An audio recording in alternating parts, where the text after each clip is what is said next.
Everybody, welcome to this week's episode of the Going Somewhere podcast. Today, I am joined by Daniel Eccles. What's up, Daniel? Hey, man, it's good to flip the script here. It was great having you on my podcast. Happy to get to talk to you and catch up a little bit. So it was pretty fun. Absolutely, yes. Daniel is the host of the Opportunity Collective, which is a podcast and a community. And I got to be on that several months ago. And so it was only right that we made this workout, the big exchange. But no, I'm excited to have you on. I'm excited for you to dive into just kind of like what's your passion, what's your heart set. But also, before we do that, I would just love to get to know you, let our audience get to know you. Who is Daniel Eccles? Yeah, so I live over here in Indianapolis, just north of Indy, as we call it. I'm a groups pastor at Traders Point here in Carmel, on that campus specifically. But on the side, also, I do certified career counseling as well. Something that I just love to do. Either way, I just like to see people thrive instead of getting by. So anything that I do is usually kind of around that in particular. But yeah, I live here. My wife, my daughter, who's like all of a sudden a 1.5, and it's crazy. She's now a little girl, so it's crazy how fast that goes. And Yeah, yeah, it's just every week seems pretty fun. Every week seems fun. fun and full, I'm sure. Yeah, You don't sound bored. I'm not Just bored. when you have No, a 1.5-year-old, I think that is eliminated from that mix. But no, that's not, what's that journey been like? Obviously, you're at the beginning stages. I mean, you're a vet now, but beginning stages of parenthood and all that. So what's it been like being a dad? What are you learning from that journey?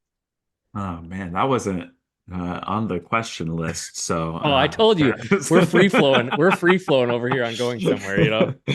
Well, yeah, it's both kind of what's been expected, but then also unexpected too. Yeah, I don't know. Uh, it's just the best thing that could happen. I don't know how to explain it. I guess you kind of have to do it in order to know. Uh, You heard it here first. Do it so you know. Yeah. Do it to know. Well, and that's the thing too. A lot of people would be like, I don't know if I'm ready to have kids yet. Well, I don't think that you'll ever really be ready for it. People can tell you how exhausting it is and how joyful it is. And both are so true in more ways than you can maybe imagine. So, yeah, it's just one of those formational things that you just kind of have to jump in and do it and pray a lot. Yeah, that's the key right there.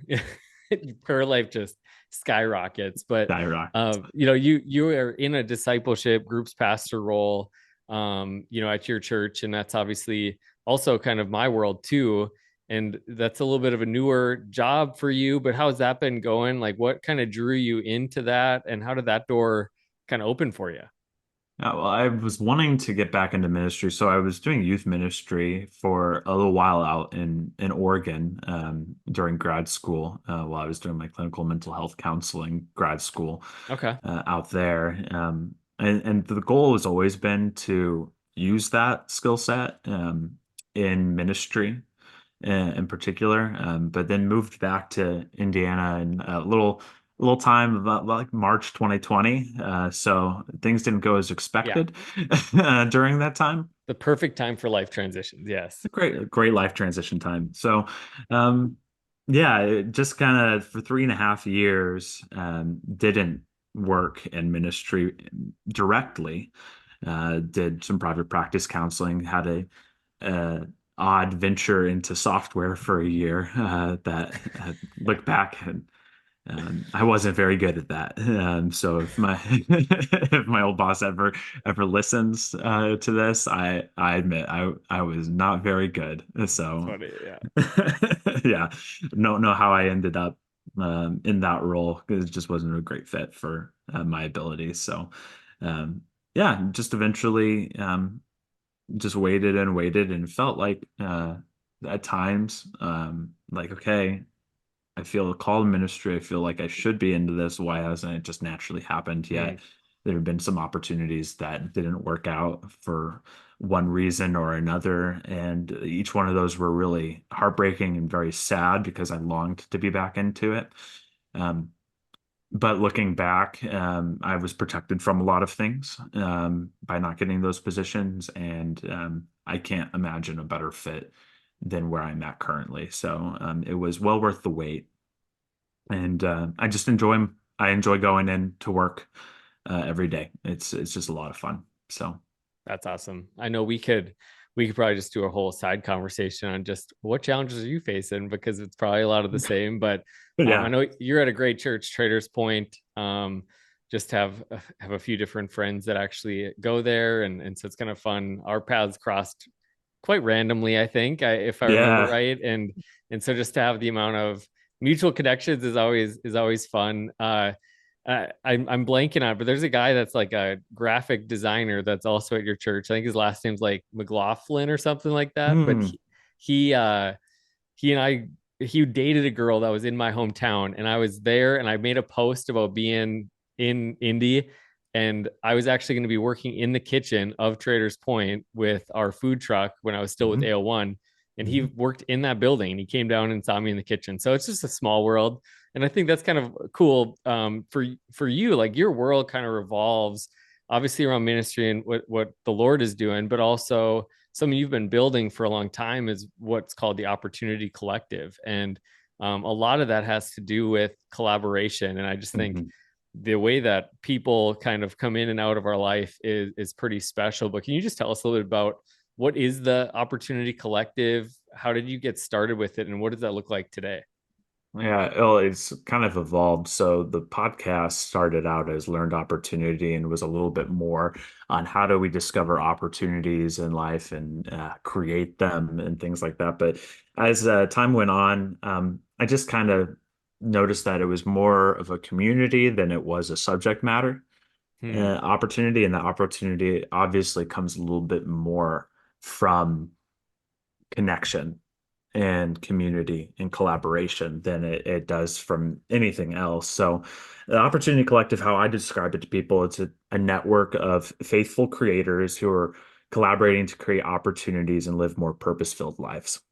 So it is both a community and then also a podcast. And on the podcast, we're focused on showing real-time collaboration. So I have a faithful creator of some variety Yeah. on the show, and we kind of go through the process of collaboration. The three things that we'll kind of go over is the bones of the podcast episode, and hopefully that creates some opportunities for listeners to contact these people that are all really willing to share resources, help out, and also are looking for people that might be able to fill some of their gaps as well.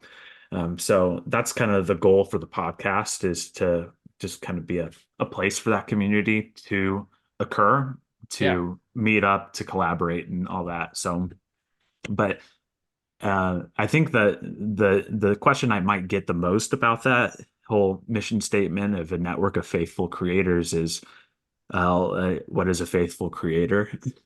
Um, could I consider myself a faithful creator? And I think that there's a lot more creators out there than might recognize that.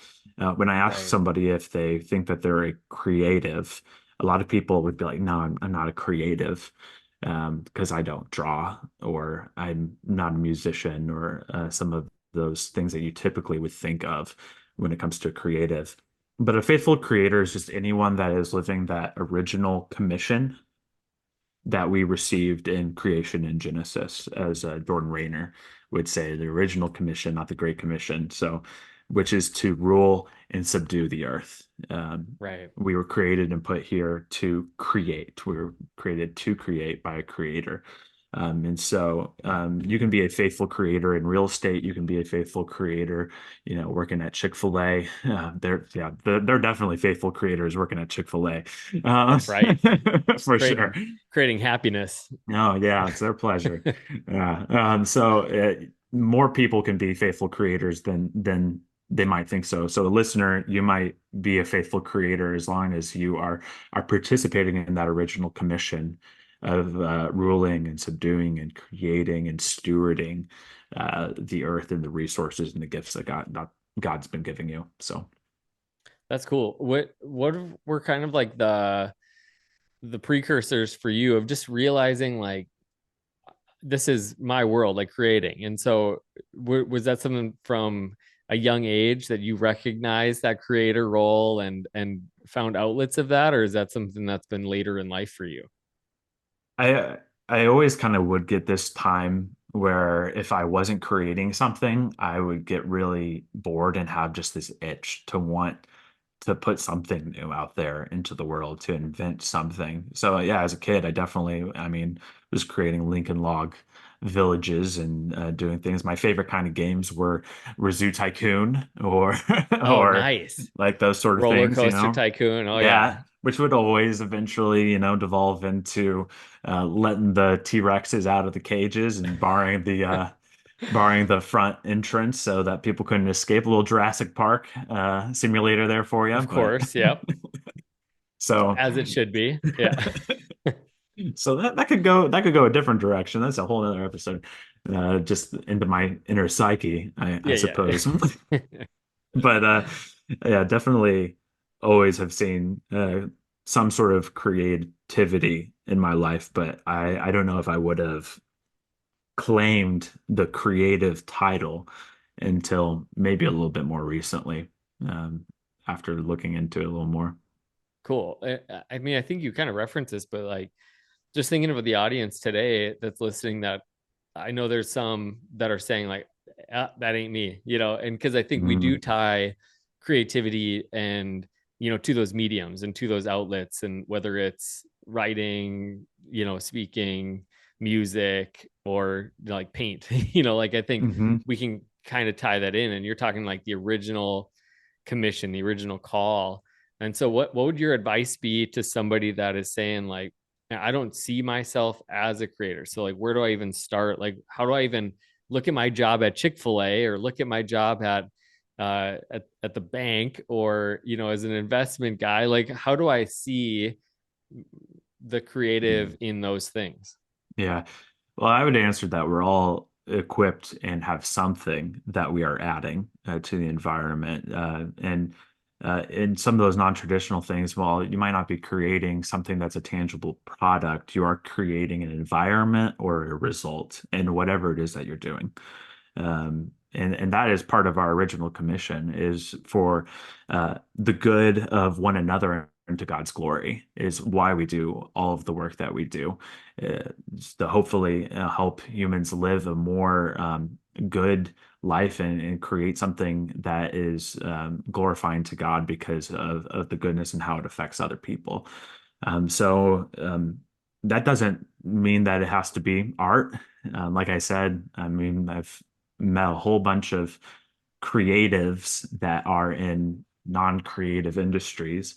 Like a real estate agent, they're not building a house or doing anything, but they are creating home for people. Um, Yeah.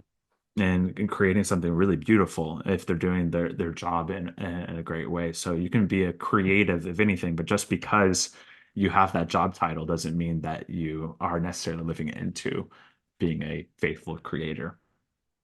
That's good. And I think that invitation of, I mean, in the church world, like we talk about Great Commission, we call ourselves a Great Commission church. Like we want to make disciples and baptize them and teach them.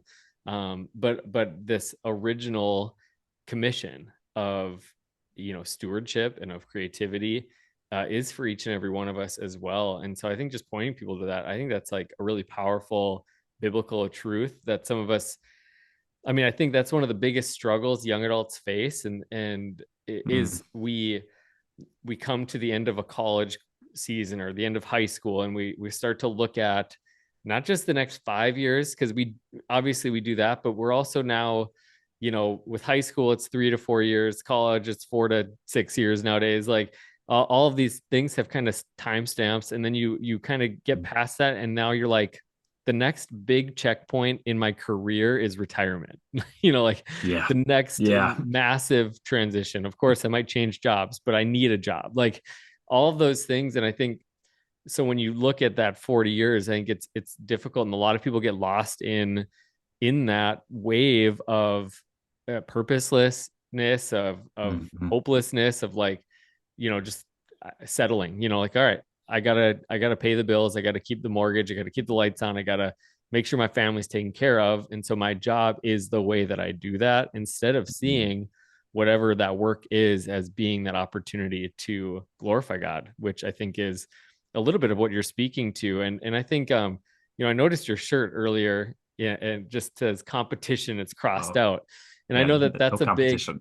I love that. Like, I think that's a big part of your message in your life is collaboration over competition, and collaboration being greater than competition. Can you speak to that a little bit of what that means to you? Yeah, I was thinking about where I first originally started feeling that idea out, and it happened when I was out in Portland. So when you think of Portland and Oregon in particular, you might think of a couple things really, but Yeah. one of the things you probably think of is coffee. Yeah, And I for got sure. to, I mean, as soon as you move into Oregon, they require you to get a job in the coffee industry. And so I worked at a coffee roaster and I was the like coffee delivery driver and got to go all over Portland and down south towards Salem and through the Willamette Valley and deliver coffee beans all over the place to a bunch of different coffee businesses. And you would think that in like that sort of environment where coffee, like there's a coffee drive-through in every single parking lot. In my small town, that was like 20,000 people. Okay. In any parking lot, like the saturation of coffee places is crazy. So you would think there would be a lot of competition, but that coffee community really had more of a slogan in Portland of community over competition. And Mm, like, there's plenty of room for each of us because we're all adding something different right. as coffee roasters or coffee shops to the environment. And what does it hurt to have one more third space for somebody to go have a place to study and have community and drink a coffee beverage? Like, there's so much room for that. So that's where the idea really started out for me. And I think that it also kind of ties back into like the Genesis um, story in some ways too, in that in the original garden environment, like we were called to create, rule, and subdue, but it was in perfect community. There wasn't comparison Mm, between Adam and Eve. It wasn't until after the fall that Eve was supposed to was under the curse of, and you will long to rule over your husband, or right. like competition starts like kind of being introduced. And not competition's not all bad. Like there's healthy competition Right. um, where we are competing against ourselves and wanting to grow and get better and all that kind of stuff. But I think that creation and being a faithful creator is just way better stewarded when there's room for all of us to do the good works that we are gifted and talented and given these gifts by God to do. Yeah. So that's why I'm all about collaboration over competition. Um, After seeing that out in Oregon and then getting to experience it through the Opportunity Collective and just the willingness of people to work together, it's way more fun than me being like, oh, I follow Steven on Instagram. And I'm, comparing myself to him and his podcast, but I'm not Right. going to reach out. And there's just so much room for deceit and for untrue things to go through my head if I'm not collaborating with other people and if instead I'm trying to compete and compare myself to them. So What are some like the practical outlets for collaboration, whether it's in your life or even just people that you've seen, that you've helped, that you've walked through, that you've coached, that kind of come out on the other side of like, oh, okay, and now I see the good of it. Like, what are some of those practical expressions of that? I think that the biggest thing is like your reach and like your network just increases way more when you're collaborating with other people instead of competing. So if I write somebody with an write with somebody opinion piece or bring somebody in to speak on a subject, and we co-author on my website, Substack, a blog post. Yep. Uh, we're both getting way better content because we're adding something unique from each of us. But then also, it won't just be my mom reading it. I also have their mom reading it too. So Yes. Yeah. two moms. That's all. Yeah, that's all That's we need, you always know? better. Yeah, yeah, exactly. No, that's cool. Yeah, I think for the person listening today, I mean, I think um that's maybe a hurdle that they have to get over is maybe they don't see just like maybe they don't see themselves in a creative role. Mm, But they don't also maybe don't see the opportunity to collaborate, you know, and I think mhm, mhm, when it comes to writing, it's like, okay, yeah, I can write with somebody. I've gotten to write with my friends Josiah and Micah who included me in one of their projects, and it was just fun to be able to do that with them and to do it with a community of people. And obviously collaboration, like you see it in songs and like feet, you know, like you oh you see all yeah. these in that world. But maybe the person listening today is like, okay, I'm an accountant, you know, how do I Mhm, collaborate? And I think you know, just challenging people to see in those worlds, like whether that's, you know, your friend who's also maybe reaching out to the same group of friends. I've got a bunch of friends, you know, over the last 10 years that go into investing, and they work for a company, and they're trying to sell insurance policies, and they're trying to help you get your feet going with investing. And I feel like I've been asked 9 times by different friends that are going into that world, and we're all kind of they're all in the same pocket of people to an extent. And you know, I have a friend who isn't afraid to reach out to those other ones, not to say like, hey, mhm, get off my turf, you know, but to be like, hey, what are some of the things that are working for you to connect with people? And hey, this guy didn't seem like a fit for me, but I mhm, think he'd be a fit for you. Like, I think what you do, what you offer, might actually go a long ways. Because I think when we are generous, not just with our finances, but with our gift, with our voice, with our love, like that is mhm, reciprocated, you know, quickly. And when somebody recognizes you as a collaborator, not a competitor, you know, in that spirit, like I think God uses that to amplify and to magnify and to multiply whatever it is that you're doing and whatever you're working on. But what are the mhm, three mhm. steps? You know, this is Yeah. the bones here for you, but what are the three steps of collaboration? Mhm. I think that will kind of get into that too. The hesitancy of some of you listeners comes kind of in this step two that I'll say. Okay. But these are the steps that we go over in the podcast. So when we're showcasing how to collaborate in real time on the Opportunity Collective, these are the three kind of questions that we're doing. So the first part of it is just asking people and listening to what they're passionate about. We kind of don't make a lot of space, and we all kind of have these passions that are living within us that we want to share with people, but we just don't know when and how to share. So it's kind of a relief as a creative person to like have somebody ask, like, "Hey, what are you excited about? What are you working Mhm. on right now that you're just really pumped up about and would love to achieve? Oh, what are your dreams about that?" What would you love to have accomplished? And why that's important when it comes to collaboration and just to be able to listen to that, then you're able to understand the areas that you're aligned well with one another. You'll hear their dreams, you'll hear their aspirations, you'll see like, oh, I'm really passionate about that too. I just have this coming at it from a different way. Right. Like, and you're able to kind of commiserate and understand one another. So you kind of have to start out with just a curiosity and listening stance right away, instead of being the one to just be going out there. Hey, let me tell you about my podcast. Right. That won't get you very far. But if you go and ask somebody else about their things that they're passionate about, then that's going to open up opportunities for you. Then also probably share about what you're passionate about as well, Very good. and Yeah. gets you kind of going on the collaboration. The second piece to that is I always ask the podcast guests beforehand to come up with some ways of how they can help. Um, and so this can be the tricky part for people because I know a lot of people that are really talented, but they don't see it themselves. They don't see Mhm. what they have to offer themselves. They're like, well, I don't know. Like I just interviewed an IndyCar driver because it's about May here in Indianapolis, and that May is racing in Indy. In Indy, everyone gets their checkered flags out there into Yep. the lawns and everything. So it's a big deal.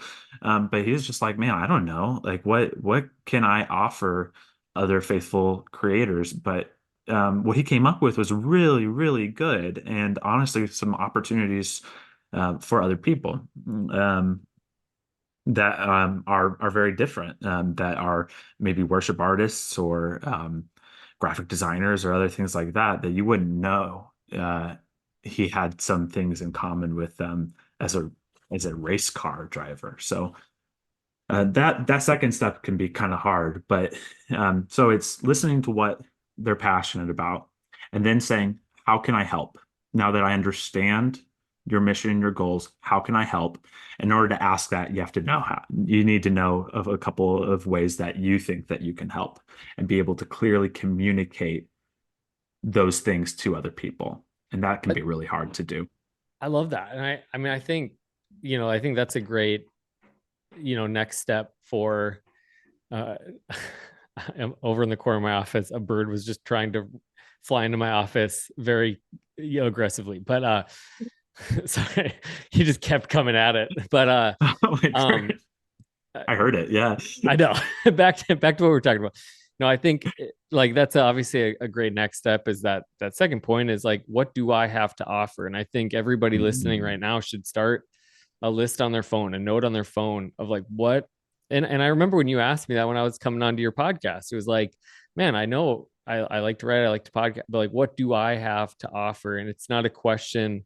Maybe all of us ask all the time naturally. I mhm, think the first question a lot of us ask is, what do I need? Like mhm, what do I need? So I think just taking the time, before if you're listening to this in your car, just whenever you get to where you're going, don't do it while you're driving.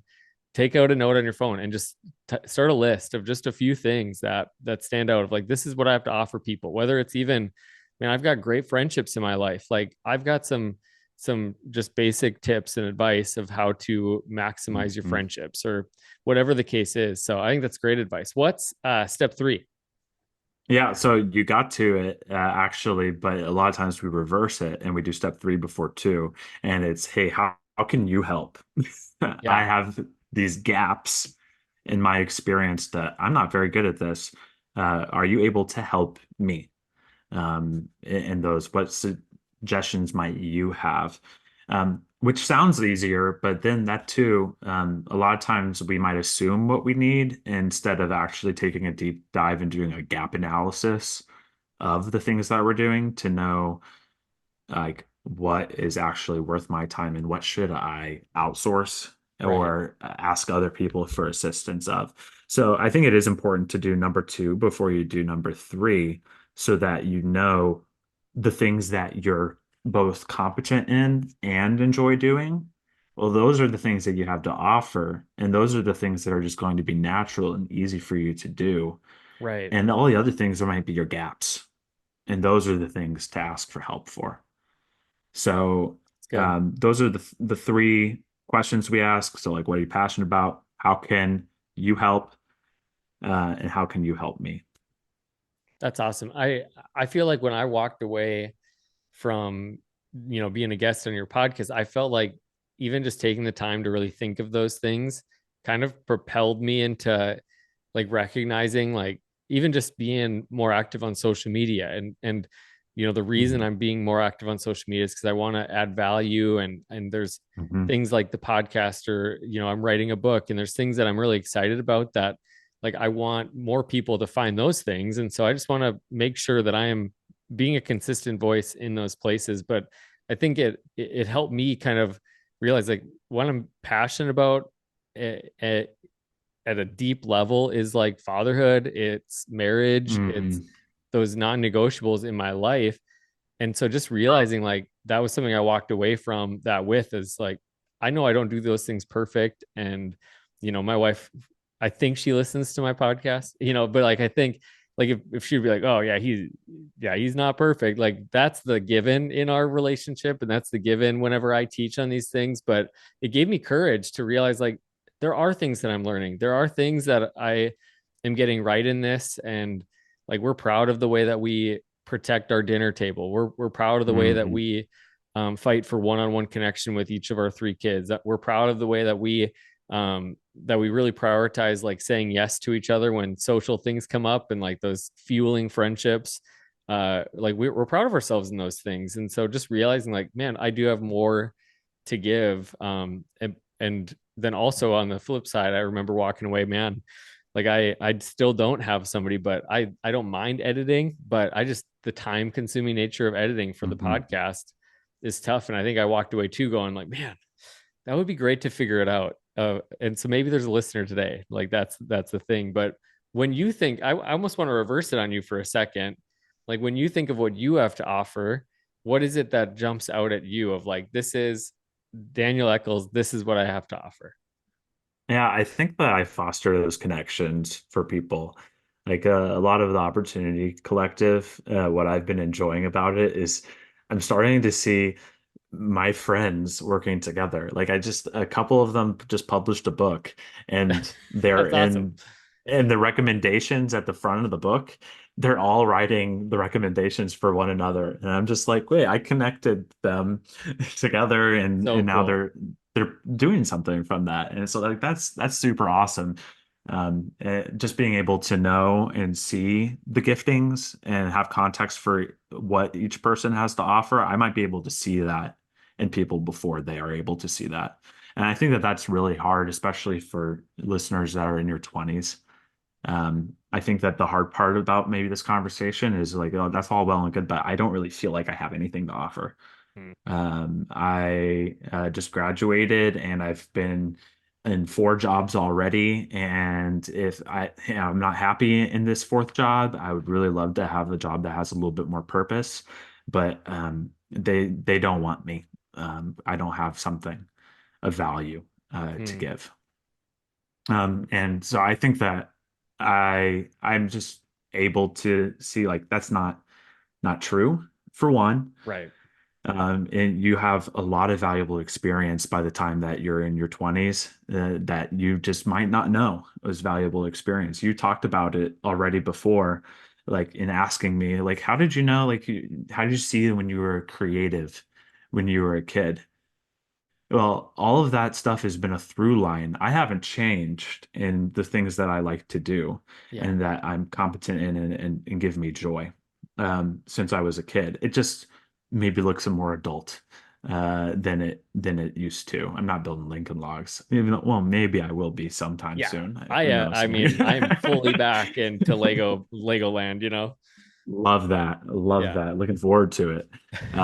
So that's another thing that I have to offer is I've developed a particular coaching and work assessment that is very focused on helping people unveil their top skills. There are three areas of work that they would most enjoy being in. Not only that they're competent in, but they're competent in and enjoy doing and would be more engaged in doing. And then also, how can you clearly communicate those things to potential employers or just other people that you're wanting to collaborate with and the things that you're wanting to do in your life?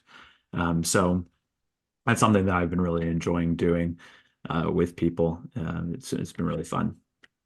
That's awesome. I want to, at the end of the episode, we'll definitely point in show notes as well to just, your website and some of these tools that you're talking about. But I just want to give you another free for all of just like final address to our audience, young adults that are often, or most of them are in beginning stages of their career, beginning stages of family, pursuing all that kind of stuff. So like what's the last thing you want to share with them today? Hmm. I guess I just want to reiterate that point though too. Like don't discount yourself for being young. Like you have a lot of life experiences. And a lot of those things are way more valuable than you might assume they are, because you're might be caught up comparing yourself to where you think other people are at. And it's just so easy to feel in your 20s like you're behind already. Like all my friends are already married. All my friends already, they're getting their houses. I get on Instagram and I see that they have like three golden doodles. Like wow, uh, like it's so easy to feel behind. Yeah. And this kind of gets into a little bit of my advice to myself that I would give to myself in my 20s. Um, I've been thinking about that a lot lately as I just escaped the 20s. So I Okay. turned 30 in October. So yeah, And on so this is the question, when you give that advice to that 20-year-old version of you, like what are you yeah. telling them? I've been thinking, I think in the 20s, I was way too focused on building my life instead of living it. Everything was about striving, about building towards a goal, instead of just how can I live in the most joy possible that I can today. Not looking forward to that vacation, not looking forward to graduation, not looking forward to getting married. Um, all those things are really good, but how can I set my life up today to just be grateful and thankful and see like the joy and have like purpose in my everyday life. So Man, I love that. You don't know how much that syncs up with just my life and my heart and a lot of the motivation behind everything that I'm doing. I mean, the book that I'm writing is called Everyday Adventure, and it's really about yeah, living every day to the fullest. And so like I resonate with that. I think that's a message that every young adult needs to hear and hear from multiple people, multiple sources, and over again, that like today matters. And I just love that you're living that. Like I know you're looking back retrospectively at your 20s, what do you wish? But I think the cool thing is how God's bringing you to that spot. And I think that's really special. And I think what you are offering is valuable. What your message is important. And we need more collaboration in this world. So man, I appreciate you. well, thanks. Yeah, I really appreciate that. Well, you are a great example of that. I know I've seen you post just getting joy out of the laundry. That might be a mess in the house and stuff right now. I So have to remind myself definitely. that Yeah. It's really hard. I mean, it's still something that I have to always battle. Even just now in this season, of I might be tempted sometimes to think of my career in like 5 years or and then start become unhappy with where I'm at. But if I just look at my day to day, um, I get to live out every day how I would love to live it out. Today, I couldn't ask for a better setup for today than what I had. So I'm exactly where I want to be. Awesome. Well, I love it. I love it so much. But how can we keep up with you? Where can we just find some of your best stuff? I know you write the podcast. So where do we go to find everything Daniel Eccles? Probably DanielEccles.com is the easiest. So there will be links to the podcast on there and to the writings are on there as well as some of my career coaching stuff. So that skills at work assessment and coaching experience is available on there as well. Um, yeah, and or if you just want a message and say what's up, Instagram, DJ Eccles. I'm not an actual DJ. That's my middle name is James. Um, A whole so nother skill there's that a you're lot of not telling us confusion. about. Yeah. Yeah, a whole other, yeah. I do bar mitzvahs. Yeah. So